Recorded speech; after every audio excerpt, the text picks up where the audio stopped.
So আজকে এইগুলোর recipe আমি শেয়ার করব তোমাদের সাথে।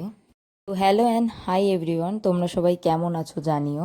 তো কাঁকড়ার রেসিপিটা আজকে আমি তোমাদের সাথে শেয়ার করব।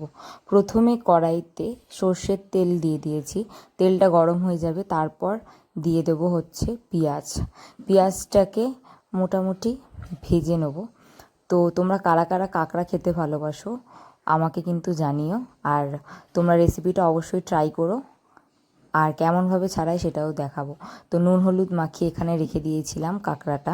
এরপর দিয়ে দিচ্ছি টমেটো পেঁয়াজের সাথে। তো আমি ফার্স্ট টাইম কাঁকড়া মানে বানাচ্ছি।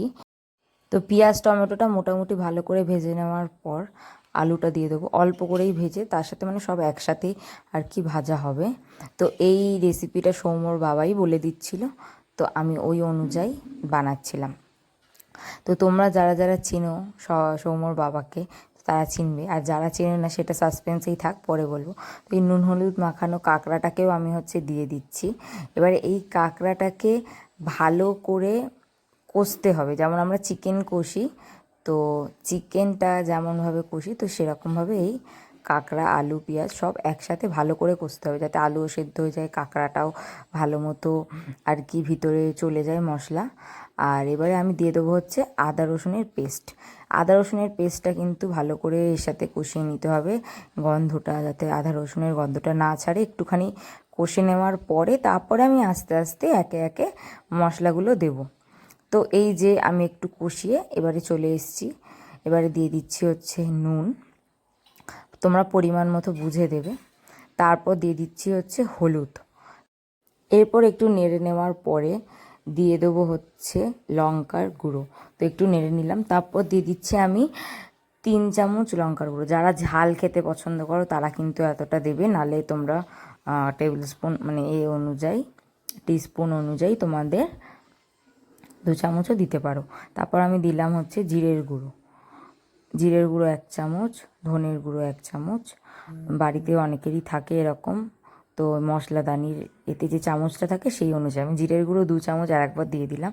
তো এবারে ভালো করে মশলাটাকে কাঁকড়াটাকে আরও ভালো করে কষে নিতে হবে।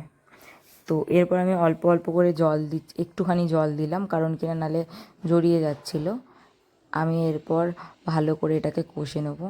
তো কিছুক্ষণ কষে নিয়ে তোমরা সেদ্ধ হতে জল দেবে। তার আগে যারা যারা আমার ভিডিও দেখো সবাই একটু কমেন্ট করো, শেয়ার করো, পাশে থেকো। সবার পাশে আমিও আছি। আর আমি যে ঘিলুগুলো বার করে রেখেছিলাম আলাদা করে, ঘিলুগুলো একসাথে এবারে দিয়ে দিচ্ছি, মানে কষার সঙ্গে সঙ্গেই আমি ঘিলুগুলো দিয়ে এটাকেও কষবো ভালো করে। তো যদি জড়িয়ে যায় আবার একটু করে জল দেবে, জল দিয়ে ভালো করে কষবে। তো তারপর আমি এখন ওরকম অল্প অল্প করার পর মোটামুটি 1 গ্লাস মতো জল দিয়ে এবার আমি সেদ্ধ হতে পুরো দিয়ে দিয়েছিলাম 15 মিনিট, 10 থেকে 15 মিনিট মতো। তো তারপর এটা দেখো ভালো মতো সেদ্ধ হয়ে গেছে।